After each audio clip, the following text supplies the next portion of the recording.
But I was about to get into the question session, and Aisha, you wanted to jump into the symptoms really quick before we get there? Yeah.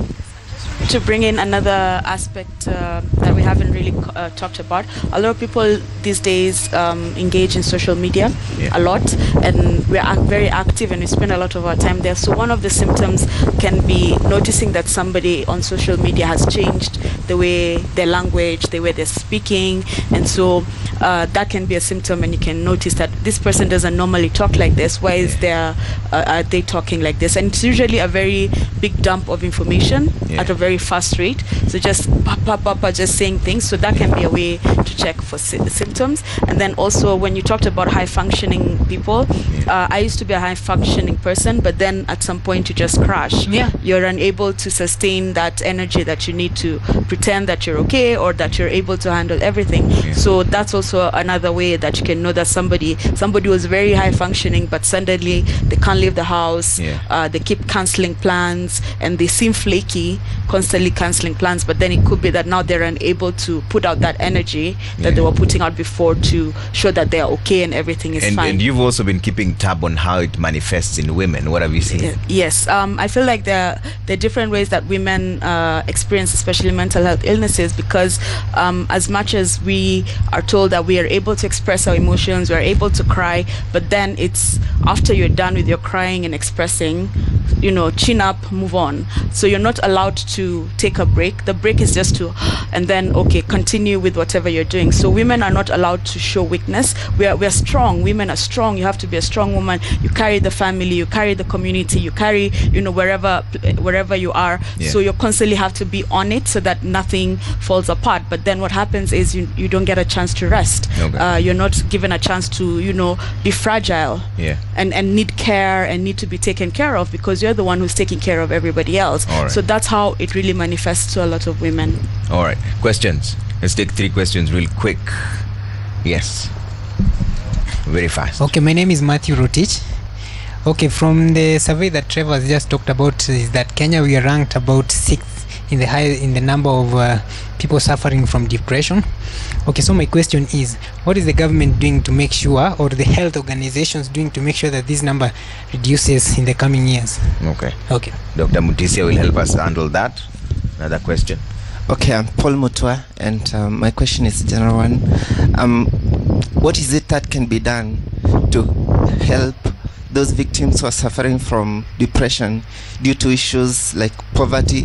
Like, for example, if a student is done with maybe primary school or high school and they're not able to get the adequate amount of money to join the next level of the education, what is it that can be done to reduce the level of depression which is caused by lack of adequate capital? All right, next question. Go. My name is James Wanjiro. My question is, how can we, the people who don't have financial capacity, how can they be helped, because they cannot pay the facilities that are there, or the facilities that have been told today? Are there facilities that one can go in and be assisted without financial constraints? Okay. Thank you. Okay. My name is Kennedy Omolo from Catholic University. As far as the statistics we are getting concerning the suicidal attempts and death among the youth is very high in Kenya.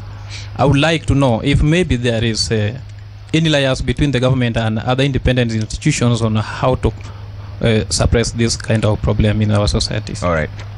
Next question. There's another one over there. My name is Kevin, and my question is, how do you determine depression is causing illness or illness is causing depression? Thank you. All right, that's a very philosophical question. It's fine. My name is Isaka, and among youths, sometimes we tend to believe that everybody hates us, even if the only people is our family members. When you talk about depression, you're talking about low self-esteem. We are talking about things like changes in the changes in our neural circuit activities. So can we, is depression a condition or a disease? And Okay. then maybe in relation to matters arising, All right. can we also say that maybe even our MPs, maybe unlike Babu Wina, are making decisions courtesy of depression? All right. Thanks. All right. Dr. Mutisi, I'll start with you. There are several questions. Government intervention. There's another one about how do you deal with a case of poverty. And there's also another one where the government liaises with the private sector. And I'll also come to Mweni for that as well. Yeah, maybe the approach I would like to take is probably what I would like to see the governments, both the county and the national, do. Yeah. We know that many of the time when we talk about mental health, people quickly look at mental illnesses. I would like a situation where we improve resilience in school-going children and college and adolescents, to teach them life skills and to help them be able to stop and listen to how they feel. Many of us are not able to stop and listen to how they feel. They keep moving, and before you know it, you realize you're not sleeping, you don't want to get along with, to go out with friends, you don't want to watch your favorite game. So I would like to see a situation where we promote good mental health, because we know if people have good mental health, they will be able to cope with any adversities, pick up whenever they have an adversity, they'll be able to relate well with other people, and they will be able to contribute towards the society. Okay. I know the counties are now, healthcare is devolved, and each county needs to realize that every day we are reading stories of somebody has committed suicide somewhere. People are surprised that children can commit suicide, can get depressed, and it's a wake-up call that if we want our counties to develop, if you are depressed, you won't contribute to the economy. You can't alleviate poverty. You can't be a breadwinner when you're depressed. So we need to invest in mental health. We need more psychologists in the healthcare system, so that we prevent and we promote good mental health. And for those who need treatment, it needs to be accessible. We've talked of several places where people have to pay for it. I know when you walk to a government hospital, eventually you'll get treatment, but it might take. A study was done and it showed that many people waiting at outpatient, 40% of them have a mental health condition, and only about 20% will be picked. And we encourage people to seek help wherever they can get it, and we encourage county governments, each county, to see how they can improve mental health. But most of for it the is national at a fee. government, Most of it is at a fee. There's nowhere where you can get it for free. yes, but now with universal healthcare, it's being incorporated. Mental health is being incorporated. Okay. So we need to keep talking about it, and we thank citizens for taking this opportunity.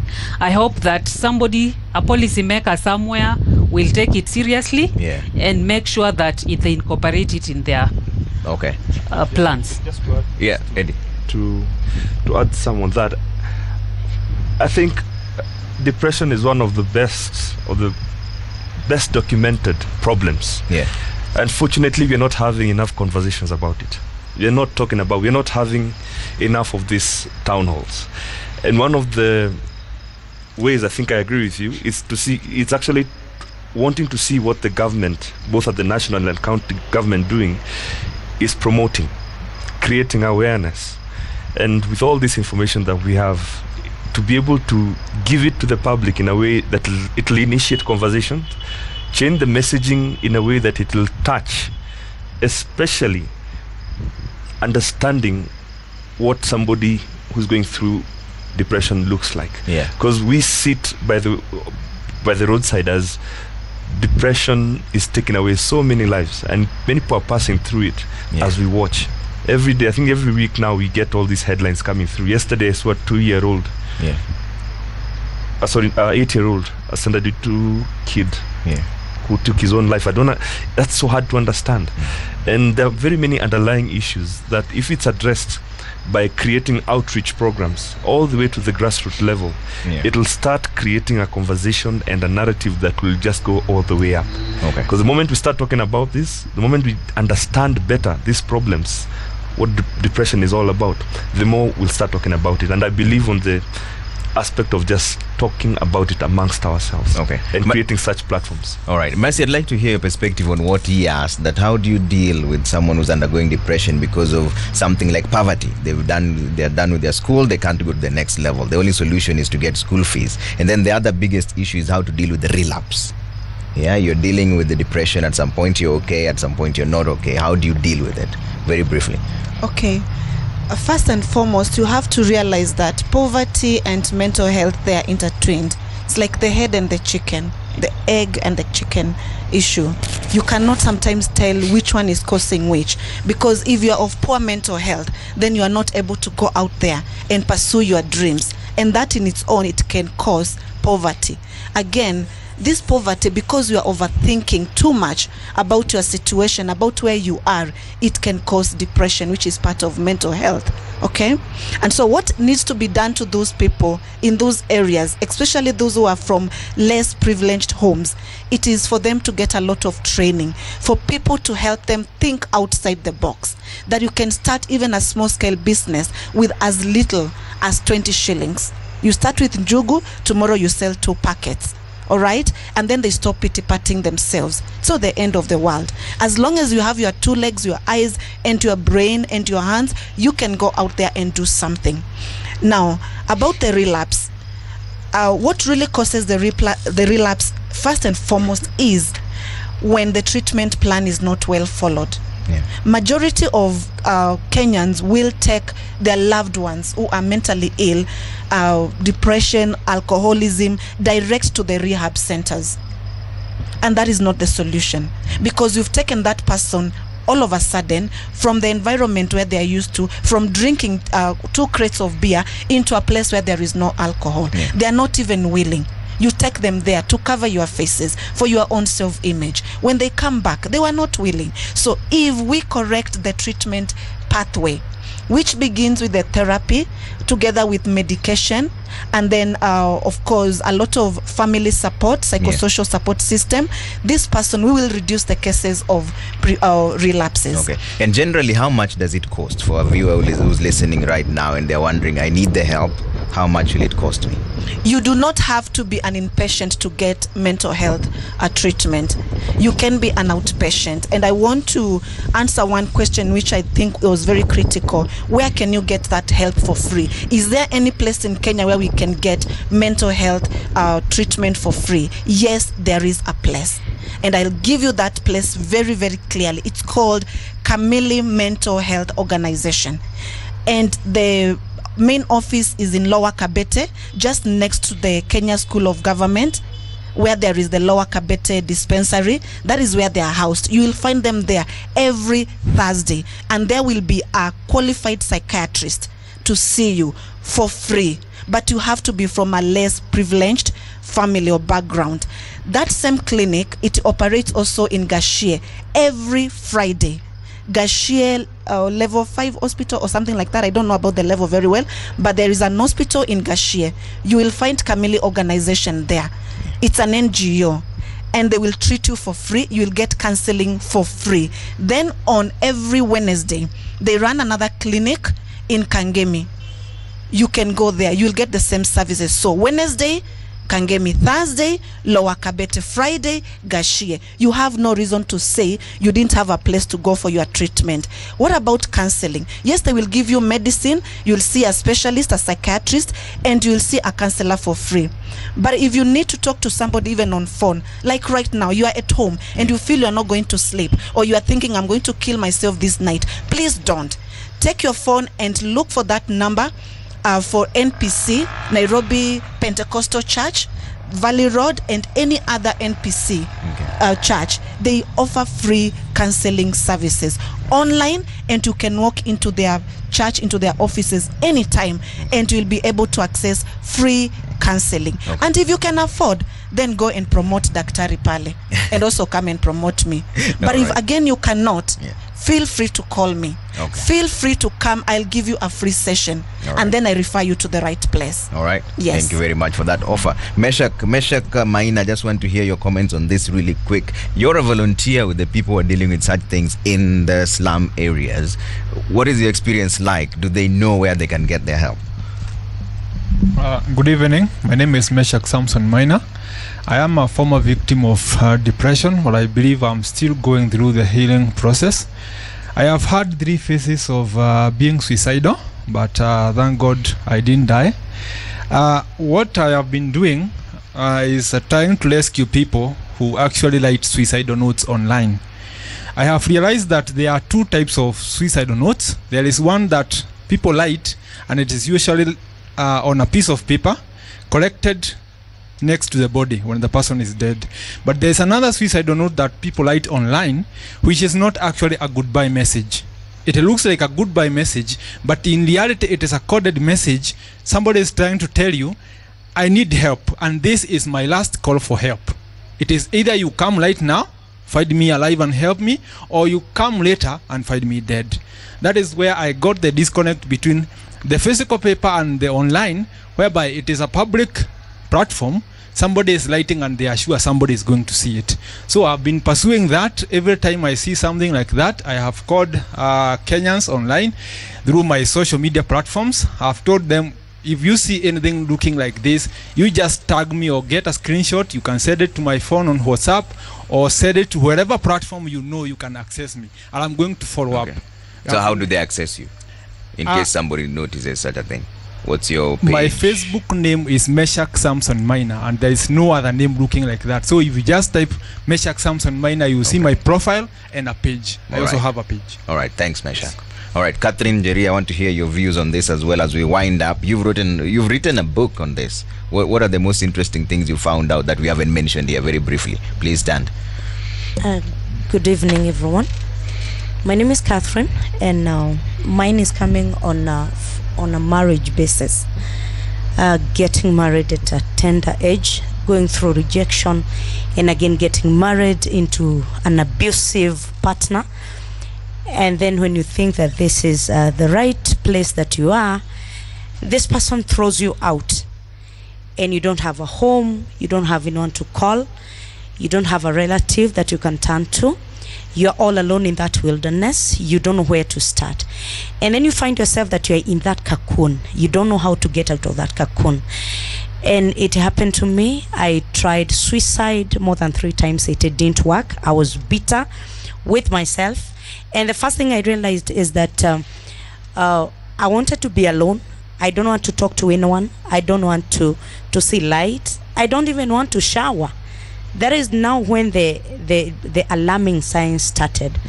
And I didn't even want to see my daughter. I felt this is the reason why I'm going through this. And it happened that it was so severe. And I realized that most of the people, even in marriage, I've not heard you guys talk about depression in marriage, and it is real in marriage. Partners are going through depression in their homes, in the places they're supposed to be. They have fear. They don't know who to turn to. They're afraid of getting out because they'll be labeled by the society as failures. They're afraid, and especially women, they're afraid of getting that name, the single mothers. And they don't know where to turn to. They're afraid of starting again. And you find that when I realized that it is not me alone, I thank God I went to a money counseling center. I found help. But I believe it's not everyone who is going to get help. Okay. And I was not afraid. That is why I came to a point of writing a book. It's an interesting book. It's all about my life. It has a funny name, if I'll say that. Yeah. It's Shackles in the Cage. Because I realized that in that cage of marriage, I had shackles that tied me along, that I was not able to entangle myself. Okay. What I would like to tell everyone, even in marriage, I do a lot of counseling in marriages. I would like to tell someone, don't stay in a circumstantial marriage. I stayed in one.